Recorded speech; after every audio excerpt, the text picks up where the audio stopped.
The machines at the Philadelphia Mint were running smoothly in 1996. Thousands of Roosevelt dimes rolled out by the minute, struck with clean, uniform precision. The obverse still bore Franklin D. Roosevelt's profile, a steady symbol of leadership and legacy, while the reverse displayed the torch, olive branch, and oak branch, an iconography of liberty, peace, and strength that had remained unchanged for decades. In a year marked by relative calm and technological consistency, the idea of a mistake seemed improbable. The processes were streamlined. The quality control systems were tight. Yet somewhere in that flow of metallic routine, a quiet flaw emerged, one that would go unnoticed by the Mint's sharpest eyes and evade detection for years. It started with a collector named Elijah, a seasoned numismatist who had spent decades studying modern U.S. coinage, often dismissed by others as too recent to yield anything truly rare. But Elijah had learned something others had not. Sometimes, the most astonishing finds aren't buried in history but lost in plain sight. One summer afternoon, while inspecting a roll of uncirculated 1996 P. Roosevelt dimes, he paused on a coin that felt incomplete. The surface shimmered under the light, but there was something odd about the rim. It seemed unusually thick on one side, almost like the coin had been pulled or stretched during minting. He flipped the coin over. The reverse looked fine at first. But when he tilted it again, something else emerged. The devices, the branches, the torch, appeared slightly misaligned. Not dramatically so, but enough to trigger his instincts. The coin hadn't been struck dead center. The pressure had landed off its mark. He fetched his magnifier, holding his breath. What he found made his pulse quicken. The edge, instead of being perfectly rounded, was distorted, slightly clipped, uneven. But more than that, there was something in the way the coin strike hadn't filled all of the dies. A section on the obverse had a smooth blank patch where Roosevelt's jawline should have been clean and defined. It was a partial collar strike, combined with a broad strike error. An extremely rare occurrence where the coin is improperly seated in the striking chamber, escaping the containment of the collar, and is struck freely. That results in an oversized coin with distorted features. But this dime had something even more mysterious. Under higher magnification, Elijah noticed a ghost-like doubling effect, barely visible traces of Roosevelt's features echoing just beside their original positions. Not classic machine doubling, but true hub doubling. A doubled die. On a coin that was never expected to have one. The layers of error began to stack. Not only was this coin broad-struck and partially off-center, it had been created using a die that had received a doubled impression at the hub stage, a mistake that should have been caught and discarded. But in this case, it wasn't. That single coin had survived every checkpoint, entered circulation unnoticed, and remained hidden in a roll for decades. Elijah submitted the coin for grading and evaluation. The response from the professionals was quick and emphatic. It was genuine. Not one, but three separate minting anomalies had converged in this dime. A rare hub doubling. A partial collar strike. A broad strike error. And most mysteriously, faint planchet imperfections underneath the surface, possibly indicating a misalloyed blank. It was, in short, a perfect storm of minting failure, and the result was a coin unlike any other 1996 P. Roosevelt dime. Word spread quickly among error specialists. Other collectors began scouring their own 1996 P. dimes. A few found similar but far less dramatic examples: broad strikes with no doubling, off-center strikes without rim distortion. Elijah's coin remained the only known example with all three errors converging so perfectly. It became a point of fascination. How could such a catastrophic misstrike pass unnoticed in an era of modern precision? The answer may lie in the Mint's own transition.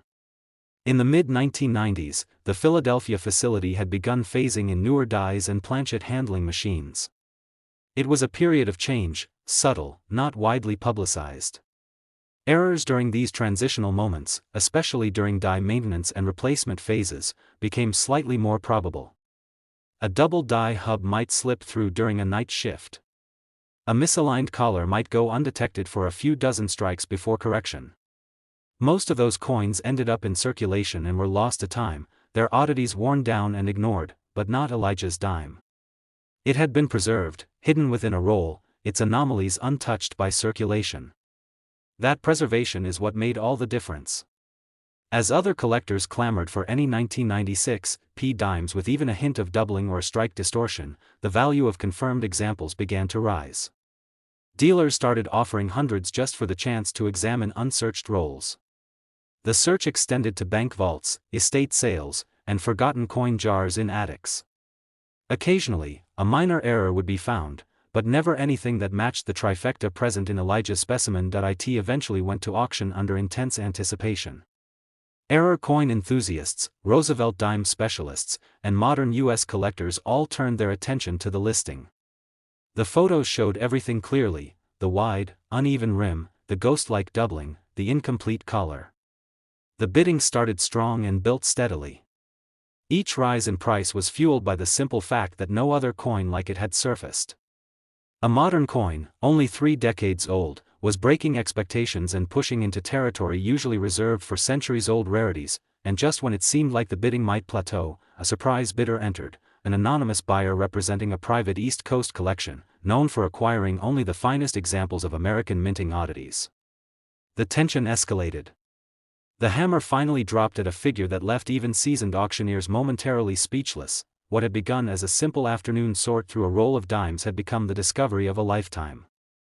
Elijah's coin, born of imperfection, unnoticed by the machines that created it, was now a documented numismatic marvel. Its story, a testament to how even the most ordinary-looking coin can carry the scars and secrets of a momentary lapse in perfection, became a benchmark in error coin collecting. Today, only a select few 1996 P. Roosevelt dimes have ever surfaced with severe minting anomalies. The rarest, cleanest, most dramatically flawed examples, those with preserved surfaces and converging errors, are now among the most valuable modern coins in the collecting world. And the value they command is staggering. For those few, the worth now stands between $25,000 and $200,000, a price range unimaginable for a coin once worth 10 cents and thought to be too recent to matter. In 1980, the Philadelphia Mint was under pressure to meet increasing demand for circulating coinage.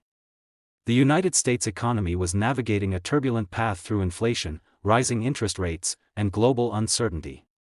Millions of Roosevelt dimes rolled out of the presses as a constant in a time of change, each one a small, familiar object in people's daily lives. The Roosevelt design, established in 1946, remained unchanged, symbolizing a nation's appreciation for leadership through hardship. Yet in the midst of this routine production, one coin emerged bearing silent but profound evidence of an extraordinary minting mishap, one that would remain hidden for years. For collectors, dimes from the 1980s often didn't draw much attention. They were seen as too modern, too common, too ordinary. But William, a seasoned collector and retired machinist, had a different view. He believed that the age of a coin had nothing to do with its value; what mattered were the secrets a coin carried.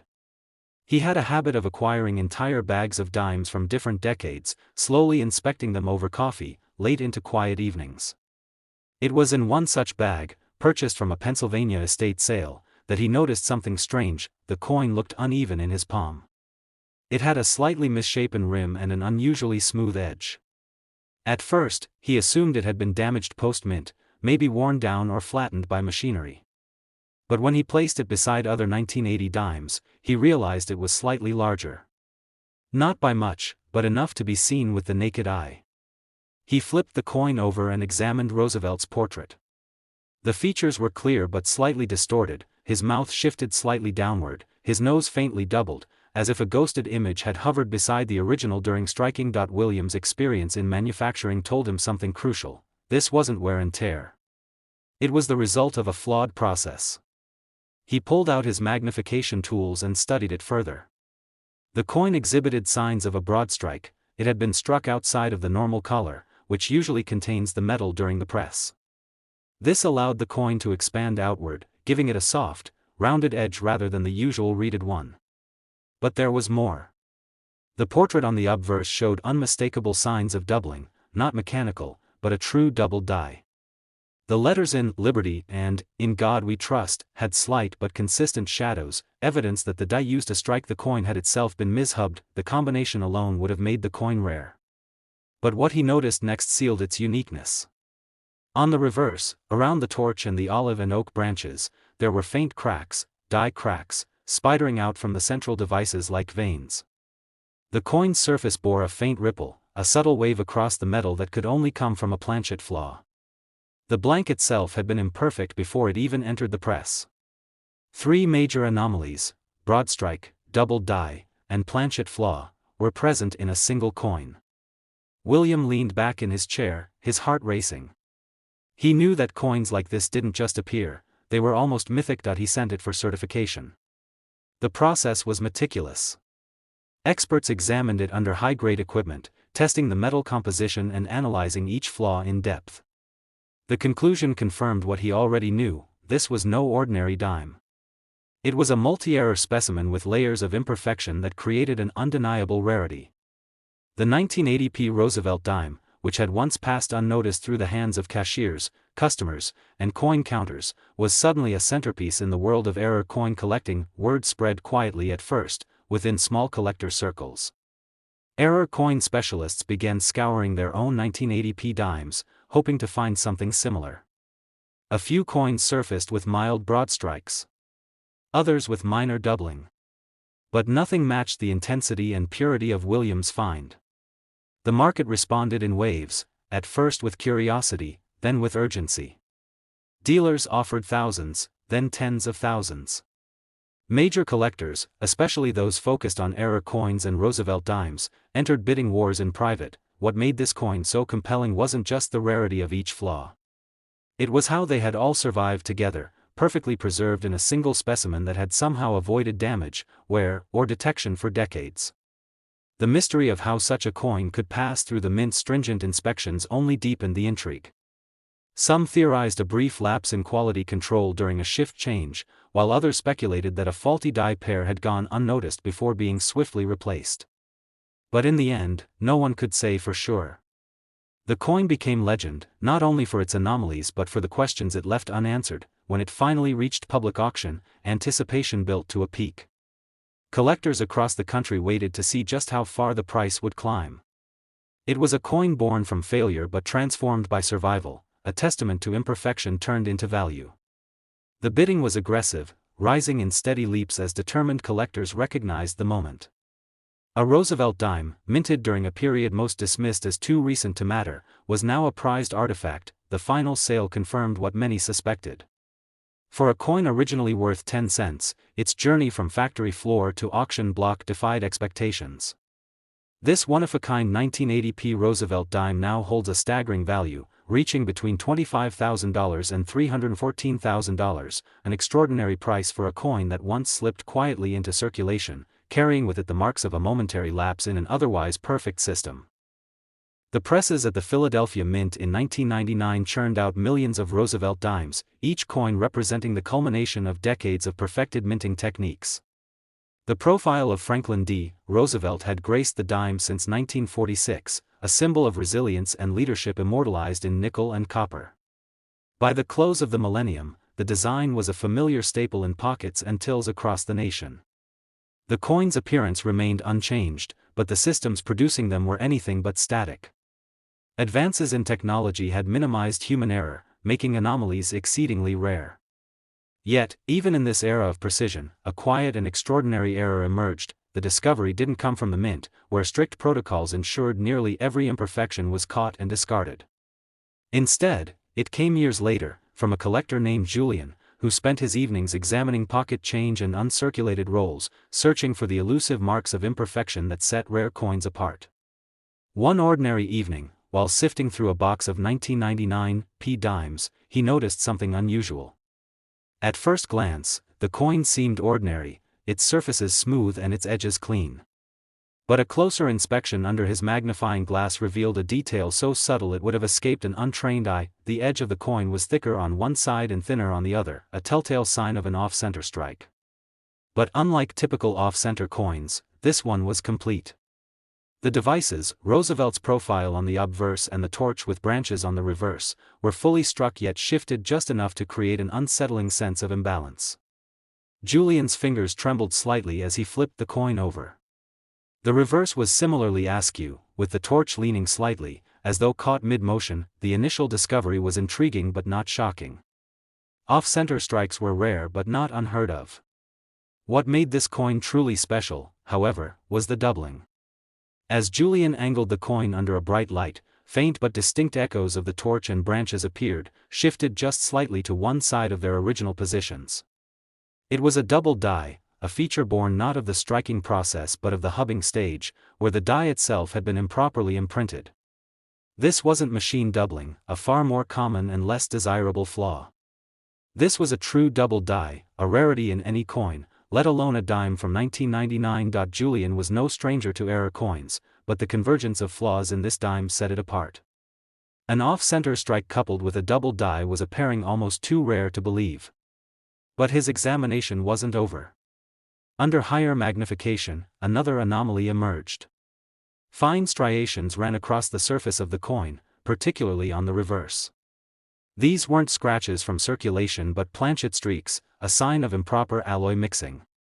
The coin's blank had been flawed before it even reached the dies. The realization hit Julian like a wave.